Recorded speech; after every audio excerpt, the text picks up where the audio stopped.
Welcome to our class on Chassidus. We're going to be learning a beautiful Chassidic discourse from the Rebbe. The name of the Chassidic discourse is called נחמו Ami. The Rebbe said this Chassidic discourse on Shabbos Parshas ואתחנן, which was Shabbos נחמו, which is also the 16th day of the month of מנחם-אב in the year Tafshin Memhei, exactly 38 years ago. So again, the Chassidic discourse is based on the verse in the prophet, which is the Haftarah Parshas נחמו, where it says, נחמו Ami Yoimar Elokeichem, that Hashem comforts the Jewish people with a double level of comforting. The expression twice, נחמו. So the Rebbe says that they ask the questions in the Chassidic discourses, why does it say נחמו? נחmu means to comfort. נחmu is double. So why does it say 3 times, 4 times? What specifically the double idea of comforting? So to understand this, we have to give an introduction. What they explain in the Chassidic discourses, what it says in the Mishnah. The Mishnah says that there was no greater holidays for the Jewish people like the 15th day of the month of Av and Yom Kippur. Now, what's the reason that the 15th of Av is such a great holiday? So it's brought down in Pri Eitz Chaim, because on the 15th of Av is when the moon is complete. Like it says, Kaima Sihara Bashlemusa, the moon is complete, you have a full moon, that's what's the great holiday. So the question they ask, what are we saying? That there's no greater holiday than the holiday of the 15th day of the month. In other words, it's the greatest holiday, meaning greater than Pesach, Shavuot, and Sukkot, the 3 festivals? And so the question is, 1 second, what do we just say? The reason why it's the greatest because it's on the 15th. But the fact is, Passover and Sukkot is also on the 15th day of the month. And not only that, even Shavuos, which is in the beginning of the month of Sivan, it's connected to the 15th day of the month of Nisan. Because Shavuos, even though it's not always in the same day, the 7th of Sivan, but the fact is, it's 50 days after the holiday of Pesach. It means it's connected really to its base is in the holiday of Pesach. So Pesach is the 15th, Sukkot is the 15th, and Shavuos is 50 days from the 15th of Nisan. So if that's the case, what is the big quality of the 15th of the month of Av, which is a greater holiday than all the 3 festivals, Pesach, Shavuot, and Sukkot, etc.? So they explain as follows, that based on, we know there's a rule in when it comes to elevations and downgrades, that whatever the downgrade is lower, the elevation is always much higher. It's an important rule to know this. Anytime you have a downgrade, you're going to have an upgrade. And unfortunately, anytime you have an upgrade, you're going to have a downgrade. But the way it works is, the greater, unfortunately, the downgrade, the upgrade is going to be much higher. Now, so based on this rule, that the greater the downgrade, the upgrade is much higher. So that's the real power of the 15th day of the month of Av versus the 15th day of the month of Nisan and the month of Tishrei, Pesach and Shavuot and Sukkot and Shavuos, which connect to Pesach. Why? Because the real elevation of the 15th day of the month of Av, that comes after what? The tremendous and the terrible downgrade of Tisha B'Av. The destruction of the temple, the exile of the Jewish people. There's no greater downgrade than the destruction of the temple and the exile of the Jewish people from Israel. So therefore, the elevation on the 15th of Av is much higher. Now, so the Rebbe says, 1 second. Let's look at the holiday of Pesach. It's the 15th of Nisan, which is the holiday of Pesach. What is that coming after when we left Egypt? So if it's so you also have a downgrade of going into Egypt, and you have the upgrade of the 15th of Nisan when we left Egypt. So you also have an upgrade after a downgrade. So the Rebbe says, and this is a very, very powerful idea. The fact is like this: when were we in exile in Egypt? That's before we received the Torah. Before we became, and I'll say it in Hebrew, I'll translate, before we became a Melechas Kohanim, a kingdom of priests, and a Goy Kadosh, a holy nation. So yes, we were in exile and were redeemed. Yes, we had a downgrade and upgrade. But we weren't yet the kingdom of priests. We weren't the God's chosen children. We didn't receive the Torah. So since we were not yet the kingdom of priests, we weren't the holy nation, so the downgrade is not as big. However, when it comes, unfortunately, the exile of Tisha B'Av, this is after Hashem said, you are the kingdom of priests. So Hashem put us on a pedestal. and then we had the downgrade. We are Mamlechas Kohanim, we were the kingdom of priests, we were the holy nation. We received the Torah from HaKadosh Baruch Hu, and then we're in exile. That is the greatest exile. However, in Egypt, we weren't yet the kingdom of priests, we weren't the chosen people. So therefore, the elevation of Tu B'Av, which comes after the tremendous downgrade of Tisha B'Av, that is obviously what? A much more powerful, a much greater upgrade. Now, just to recap. So what the Rebbe is saying is like this, that the question was about the double נחמו, but he brings an introduction, what's the power of the holiday of Tu B'Av, because it comes after the downgrade of Tisha B'Av.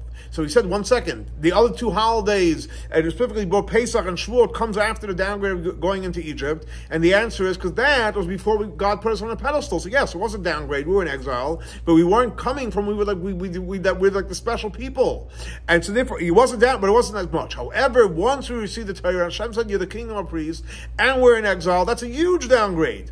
So therefore, the upgrade is obviously much greater. Now, he explains in the Chassidic discourse that the elevation that takes place on the 15th of Av, which comes after the downgrade of Tisha B'Av, is compared to the elevation that's going to take place when Mashiach comes after this exile we're in. Because right now we receive the Torah, we're kingdom of priests, and we're in exile. So we're going to have this huge elevation when God takes us out of Gullus. In other words, the advantage of the revelation of what's going to be like in the future when Mashiach comes, and we're going to have the third temple. What is that going to be? What's going to be we already had one temple, we already had two temples. So what's the advantage of the third temple? There's going to be such a revelation of God, and it's not going to stop.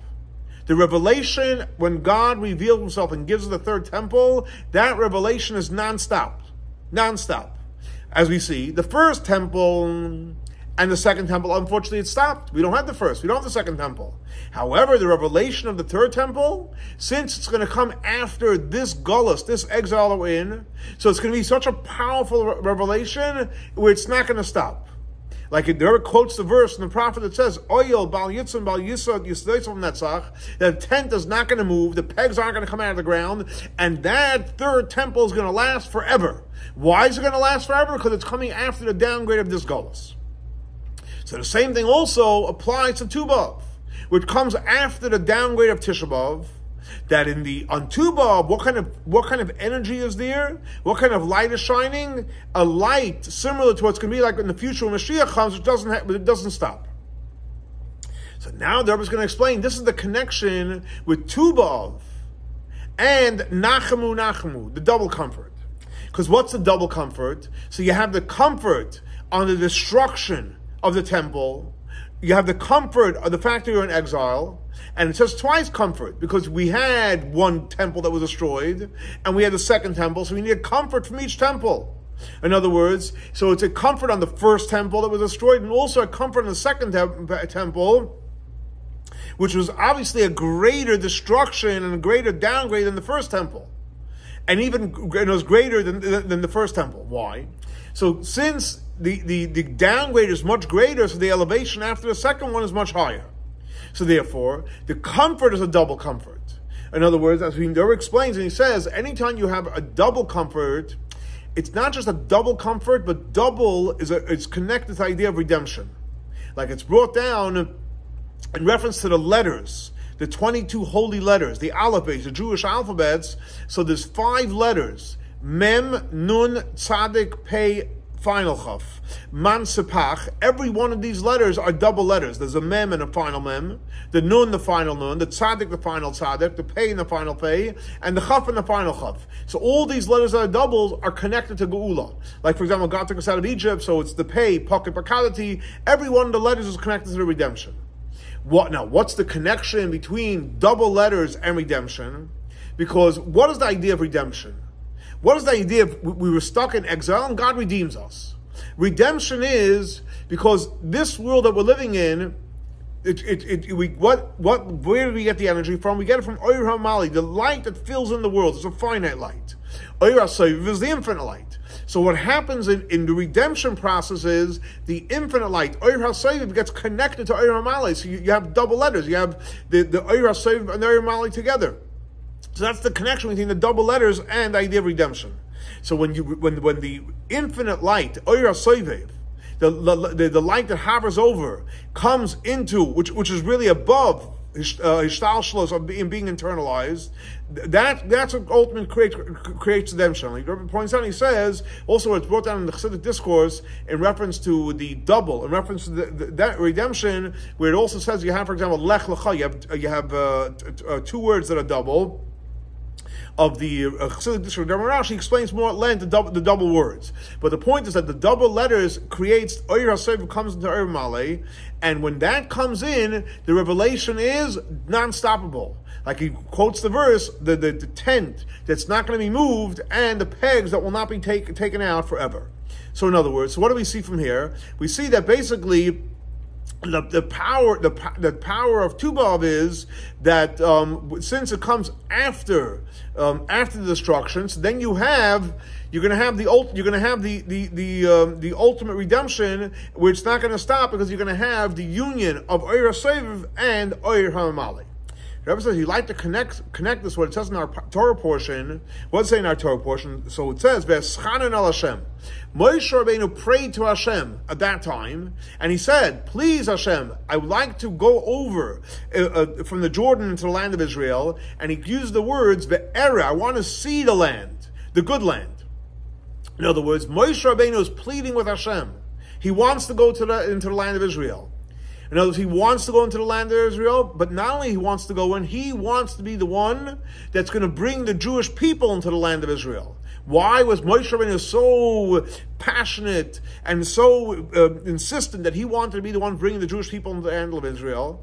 Because if Moshe Rabbeinu would have brought the Jewish people into the land of Israel and would have built a temple, so then we would have entered in an everlasting way. The temple would have been everlasting, and it wouldn't have been possible at all to have the option even for exile or any being subservient to any of the nations of the world.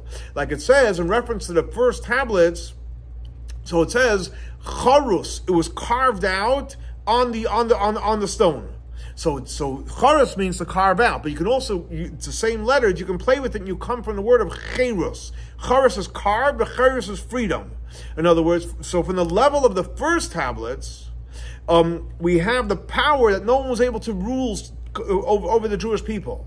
However, unfortunately, when Yeshua brought in the Jewish people, because he wasn't on the same level of Moshe Rabbeinu, that's how we have exile. So in other words, like this, Moshe Rabbeinu was pleading to Hashem, let me take them in. If I take them in, there will never be exile, there will never be destruction. Unfortunately, Yeshua is not in that same level, Joshua, so therefore there was exile afterwards. Now, the question is, why is that? What is the power of Yeshua, of Moshe Rabbeinu over Yeshua? And the Rebbe explains, because Moshe Rabbeinu, his ray, his face was like the power of the sun. And if we know, what is the Pnei Chama, the face of the sun mean? It's referring to, I'll say it in Hebrew, I'll translate it, drawing in a Sarusa de Leila, a very, very powerful light from on high, without any initiative from someone inspiring the light. However, Yeshua's face is like the ray of the moon. In other words, yes, it's a very powerful light that comes, but what causes the light from the moon? It comes through a Sarusa Tata, through an awakening from below. So in other words, coming from a lower place. However, Moshe Rabbeinu is coming from a place that our effort can't even reach there, which means it's a level of Sovev, it hovers over, which is totally much higher than the level of Hishtalshalos. And on that level, it's not possible to have change because nothing could reach it. And like explained in a different Chassidic discourse, that when you have the revelation of Sovev, there's no stopping. So as the Rebbe explains is that basically Moshe Rabbeinu was pleading to take the Jewish people in the land of Israel, because if Moshe Rabbeinu would have taken the Jewish people in the land of Israel, we would already had then non-stopping. Because Moshe Rabbeinu was where from like the Pnei Chama, he would have brought in the light of Oyer HaSovev, and we would have had the first temple, and it would have lasted forever. We would never gone into exile, which is similar. It's going to be like Mashiach comes, and this is also, this is the whole idea of Ve'atchadin el Hashem.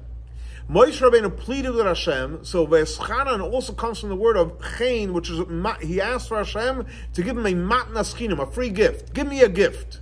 That's one idea. Or Nesiyas Chen, he wanted to find favor in Hashem's eyes. What is that referring to? It's referring to bringing in the gift or favor to bring in from Soivev, the part that hovers over you cannot normally internalize, and that should come into the world. Why? Because from the level of Ishtalshalos, where things flow from one level to the next, and the Datzilos, Bria, Tzirasi, and the spheres, etc. So the way you draw down in on the lower levels is through our effort. It's Rusal Tata. However, when you bring it from Soivev, it's off the charts. It's above Ishtalshalos. It can't be internalized. And since from the level of Soivev, what people do, what we do, cannot affect it. Like it says, if you tzedakta matitim, etc. So therefore, when it comes down from there, the only way it can come down is like a gift from Hashem.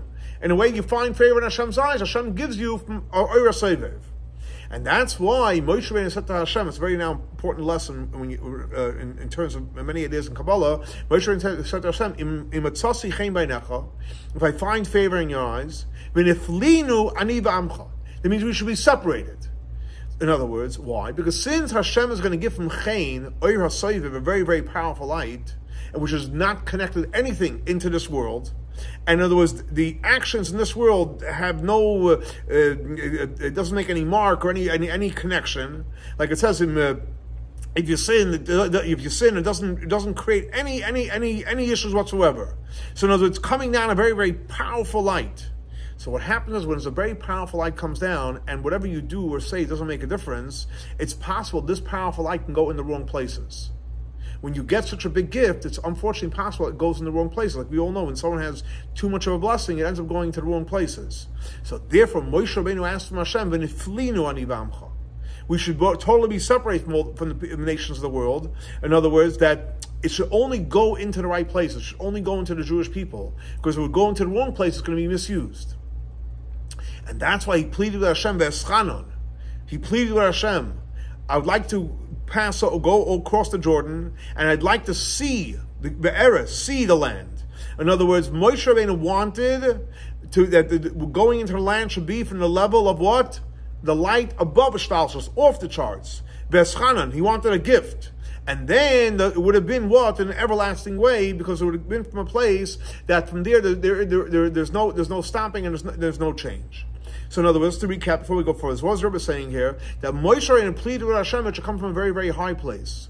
Now, a side note, which is an important note, that unfortunately when it comes from such a high place, it can go to the wrong places. And that's why he asked it should be focused to the Jewish people, and if he would have been successful, guess what? We wouldn't have gone to Galus, we wouldn't have had the exile. Now, what does this mean practically? And there's drawing in from Soivev, which is above Ishtalshalos, this powerful light, that was the goal of Moshe Rabbeinu, to want to take the Jewish people in the land of Israel. What does that mean practically? That is drawing in the level of, and this is important, this is the practical part, Riyah in Elikus.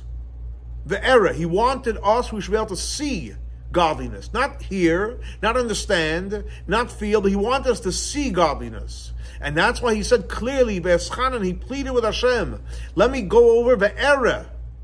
And as he used the word to see specifically. And as Moshe Rabbeinu wanted to affect that the service of the Jewish people should be what kind of service? We should see HaKadosh Baruch Hu. Can you imagine you see God and everything? Life would be beyond amazing.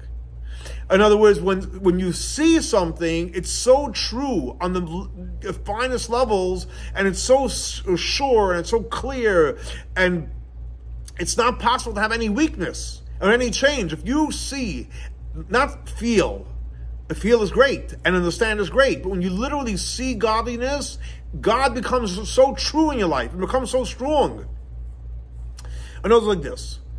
Like we know the power of seeing, overhearing something, that you can't compare something that you heard, even if you heard and you meditated on, you thought about it, to seeing something.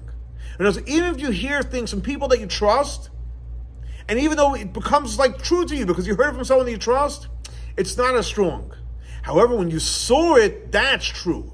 That becomes real. And like we know, the famous halakha that says that if someone is a witness to a scene, you cannot become a judge. Why? Because when the judge hears from a witness, even though they're true witnesses and they're kosher witnesses, and he trusts them, but it's possible that they're doing it because they want to try to be lenient on the person. They found some excuse why, whatever. However, when you saw it, you can't play with the facts. Seeing it is the facts. So the same thing also applies in our service of Hashem. When we heard about godliness, it means we studied, we comprehended. So it's possible that there could be a change. However, when you see godliness, there is no weakness. There is no change. You saw it. God revealed himself to you. And that's like Moshe Rabbeinu said, I want to see the land. Moshe Rabbeinu's goal was that every one of the Jewish people to see godliness. And then we would have went into the land of Israel, but everlasting. Because when you see, there's no change. And that's why Moshe Rabbeinu wanted specifically that he should be the one taking the Jewish people in the land of Israel. Why is that? Because by Moshe Rabbeinu, seeing godliness was real. He saw godliness. And he saw it on the highest levels. Like it's brought down and it says in all the prophets, when they prophesied, they said, Koi. This is like this is more or less what God said. Moshe Rabbeinu said, no, Zed, this is what God said. And like the Rambam writes at length, and more specific, about the quality of the prophecy of Moshe Rabbeinu over all the prophets. And like he says, that the prophet was panim el panim, face to face. And what's the quality of face to face?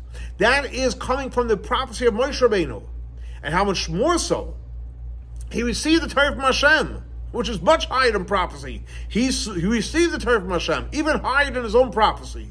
So since Moshe literally had the highest level of seeing, he wanted to bring the Jewish people into the land of Israel, because then we would have received what? The power of seeing godliness on the level of Moshe Rabbeinu.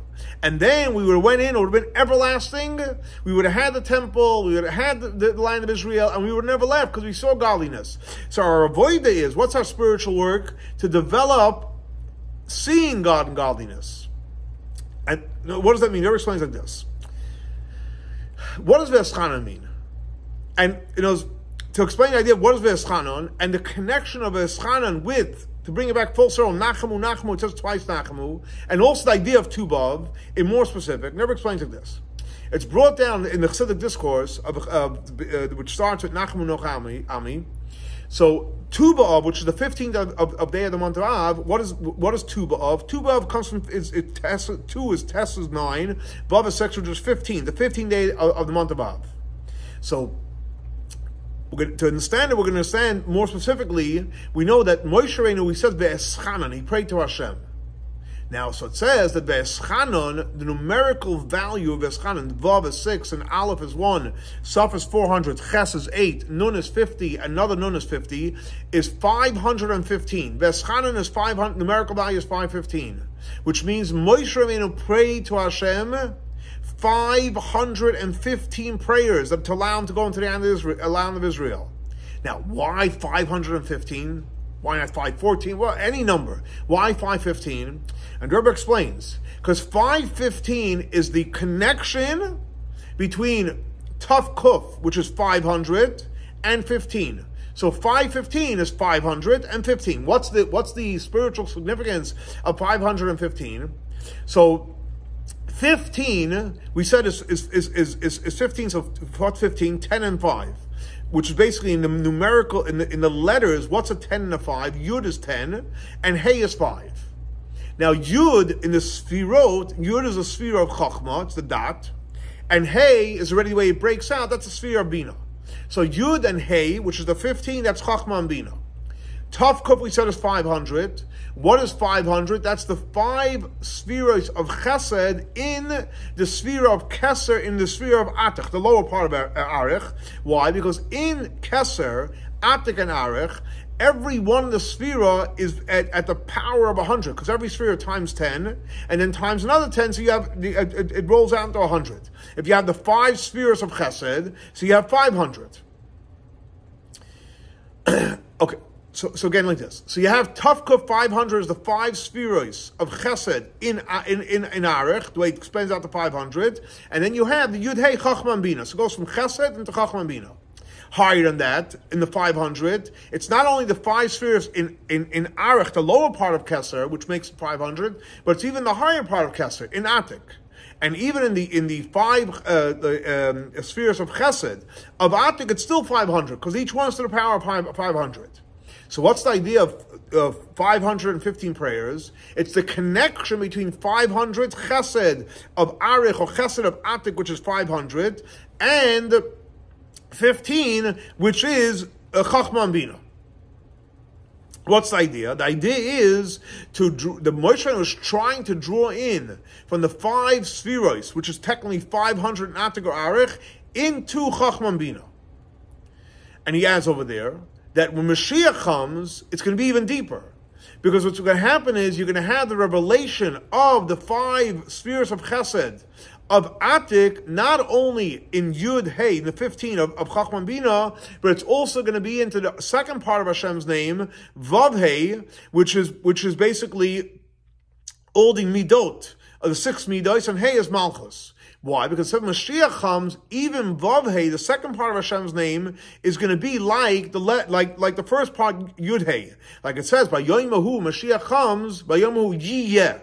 It doesn't say Yud Hey Vav Hey, it says Yiyeh. What does the Yiyeh mean? That the Vav Hey, which is the Midos, and Malchus is going to be on the same level as Yud Hey, twice Yud Hey.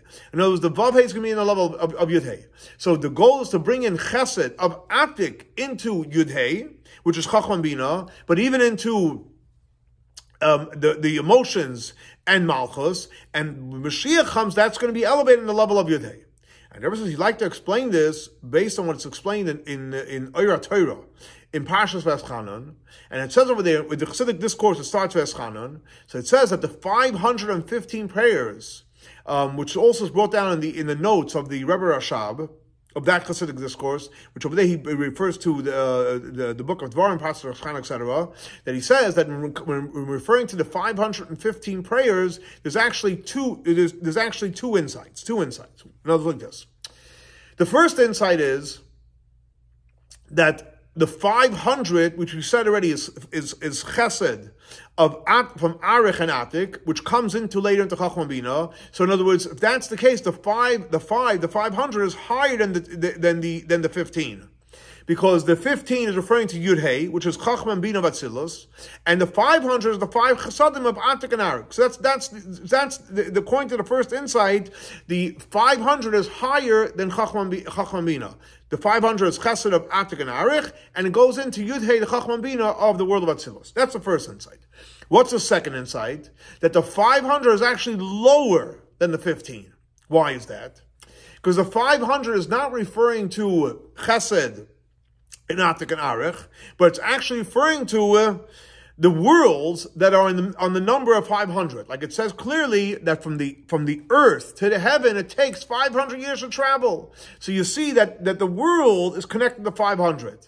And between heaven to heaven, and even higher in the world of the Midas, which is the source of the world, there's also 500 there, like it's explained in the Oira Torah from the Alter Rebbe, that the emotions and how much most of the worlds are actually lower than Chachma and Bina, Yud Hey. So if that's the case, according to the second insight, so 515 is bringing down from Chachma and Bina, the Yud Hey, into the Vav Hey, which is the emotions, and into the world. So again, you have the two insights to the 515. The first insight is the 515, the 500 is the 500 of Chesed of Atik and Arich, which goes into Chachma and Bina. And then the other one is that, no, from Chachma and Bina goes into the 500, which is in the emotions and into the world. Rabbi said he liked to connect these two opposing opinions based on what we find in the same idea in reference to the 13 attributes of compassion. In other words, we know there's 13 attributes of compassion, but the fact is in the world of Kabbalah, it's all about 10. There's 10 sfirot, whether God used to create the world. Every one of us has 10 sfirot. So the question is, what is these three? If it's usually if it's 10, how do you get the 13 attributes of compassion? So one insight is that the 10 is referring to the 10 spheres of Atzilos, and the 3 extra is the Roshim, the heads of the heads, which is higher than Atzilos. So the first insight is what? That they have the 10 spherois, and the 3 is higher than Atzilos. In other words, so if that's the case, the 3 are higher than the 10 spheres. Now, the second insight is that the 10 is also going on the 10 spheres, and the 3 is referring to the 3 worlds of Bria, Yetzirah, and Asiyah, which is lower than the world of Atzilus. So according to this, the 3 is lower than the Yud. And it's explained elsewhere that it's not an argument. In other words, you have the same idea. You have the 10 spheres. The 3, it's either the 3 heads on top, or it's referring to the 3 worlds of Bria, Yetzirah, Asiyah, which is lower. So it's not an argument. Why? Because the source of Bria, Yetzirah, Asiyah, where does that come from? It comes from the 3 heads, which is above Atzilus. So again, so you have the same idea with the 13 spheres, the 10, 3 on top, 3 on bottom. The source of the bottom comes from the top. So now that brings it back full circle. The same thing you can say in reference to the 2 insights about the 515, that they're both connected. That what does that mean? That the connection between the 500, which is the midos, with the Chachma and Bina, like according to the second one, which basically coming from the bottom, so that's going to be like when the future when Mashiach comes, that the Vav-Hey, the midos, is going to be in the level of Yud-Hey. Now, how does that happen? How do you elevate that the Vav-Hey, the midah, is going to be in the same level of Yud-Hey? That comes by drawing in the 5 chasadim of Arich and the 5 chasadim of Atik, and which is basically the same, which is basically like the first insight, that the 5 chasadim of Arich and Atik are going to come into Yud-Hey. So in other words, the Rebbe explains beautifully, and he says like this: the 515 prayers, there's 2 opinions. One is the 500 referring to Chesed of Atik and Arich. The 15 is Chachma and Bina. The other opinion is that Chachma and Bina is Yud-Hey is the Chachma and Bina, but it's referring to the midos, the emotions, and the worlds. And obviously we find the same idea when it comes to the 13 attributes. You have the 10 spheroids, the 3 which are either higher, the 3 levels on top, or the Bria, Yetzirah, Asiyah. But the answer, it's not a contradiction, because the source of the Bria, Yetzirah, Asiyah comes from the 3 heads on top. So the same thing applies over here also. That we have, the 500, which is referring to the worlds and the emotions which are lower, which eventually Mashiach comes going to be elevated. How do you elevate it? You elevate it by bringing in the 5 chasadim of Arich and Atik. Now, so the Rebbe says like this: you can say that this idea of Ve'etchadon, which is, we said, is the numerical value of 515 of prayers, is connected to Ve'etchadon, which is also asking Hashem for a gift, to bring in Soivev, like we learned before. Why is that? Because what's the idea of 515? We're bringing in the 500, which is of the 5 things of Chesed, of Arich and Atik, 500, which is above Ishtalshalos, so that's the same idea of a matnas china, a free gift. We're asking Hashem to bring in from the highest level where you cannot really reach it, and this level should come into the physical world. Now, in this request, there's 2 ways. One way is we're asking Hashem for a free gift, which means we're asking to bring in the light which is above Ishtalshalos, which is a very powerful light which we cannot reach. Now, how does that come in? What is that level practically? That's the level of Torah. And since it's coming in from such a high level, we have no connection to it. However, the other opinion of Ve'etchadon, which is referring to the 515 prayers,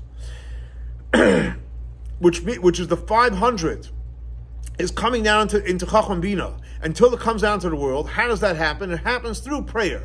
So you see, you have the idea of prayer brings it in, the Torah brings it in from high, and prayer brings it in from the lowest level. And like it's explained in Torah, on the verse where it says "Ragleim regel yeshara," their feet is a straight foot. So yeshara is interesting. Yeshara is made up of 4 letters: Yud, which is 10, Shin, which is 300, Reish is 200, and Hey is 5, which is again 515. Yeshara is 515. So from here we learn the idea that it's connected to prayer. And what's the connection of 550 in prayer? Because what's a prayer? Yehi Ratzon, we're asking Hashem, it should be the will of Hashem. It means we want to draw in a new will above Ishtalshalos, from the 500, which is from the 5 Chesed, that this light from above Ishtalshalos should come down into this world. It should come down into this world to affect that we should have a change. Like, for example, if someone needs a tremendous miracle, so we're praying that this powerful level should come to this world and to bless the world. So you see again the praise that you should bring in from the highest level, which is accomplished through Torah. So based on this, Rebbe explains beautifully where it says that what we learned in the beginning of the discourse. What did we say from the Mishnah? That there was no festival that the Jewish people had as great as the 15th of Av. Why? Because what happens on the 15th day of the month of Av? What happens on the 15th day of the month of Av, what energy is shining from Atik comes all the way down into Malchus. That even Vavhei, which is the Midos, the emotions, and Malchus, is going to be on the level of Yudhei. Similar to it's going to be like Mashiach comes. And therefore, since it's such a powerful level, it means the highest level comes to the lowest level, that's why it's not going to stop. That there's the shining from Atik into Malchus, from the highest into the low, that's real power. And that's the power of נחמו Ami. It's a double comfort, because we're going to have from the highest coming down into the lowest, which is basically referring to the revelation what's going to be like in the future when Mashiach comes, which we're going to have an everlasting revelation. Now, this whole idea, it knows like we're coming right now from the time of Bein HaMetzarim, the time of challenges and struggles and darkness. So the Rebbe says, very powerful. You have to know, do not give up. And not only you shouldn't give up, don't even be sad. And even the bitterness that there has to be, like it says in Tanya, the difference between sadness and bitterness. Sadness is out. That's not even an option. That doesn't exist. Nothing. None of it. Even the bitterness that you need to have sometimes, but the bitterness is only for a short period of time. Why do you need the bitterness? So you should have minametza karasi ka. You should turn to Hashem from a place where it's tight a little bit. But the goal is, Anani v'merchav ka, Hashem should answer us with tremendous abundance. And what is the abundance? We're going to have the redemption, the true redemption, the complete redemption. And it's going to happen through Mashiach Tzidkenu. And ve'kitzu, ve'ranenu, v'shoichnei afar. Anyone that has passed away is going to wake up. And Moshe Rabbeinu is going to be amongst them. And all the Chabad Rabbeim, all the Chabad leaders. And it's all going to happen to us b'korid mamash very, very quickly. Our eyes are going to see. When that's the Targum translated of Chazoin to see. And afterwards, we're going to have even more than that. Nigla Kvoid Hashem, the honor of Hashem is going to be revealed. The role Kolbasa, we're all going to see. And when is that going to happen? B'meheira v'yameinu mamish, very, very soon, very quickly, and literally in our time. So here we see a beautiful, beautiful Chassidic discourse about the power of Tu B'Av, that we literally bring from the highest to the lowest level, and that's the double comfort that we have, and we all have the power of doing that by learning Torah and by praying, and like the Rebbe finishes off and says, hopefully we'll all merit this powerful revelation with the coming of Mashiach, and next class will be in Yerushalayim Ir HaKodesh. Have a great and blessed week. Shavua Tov.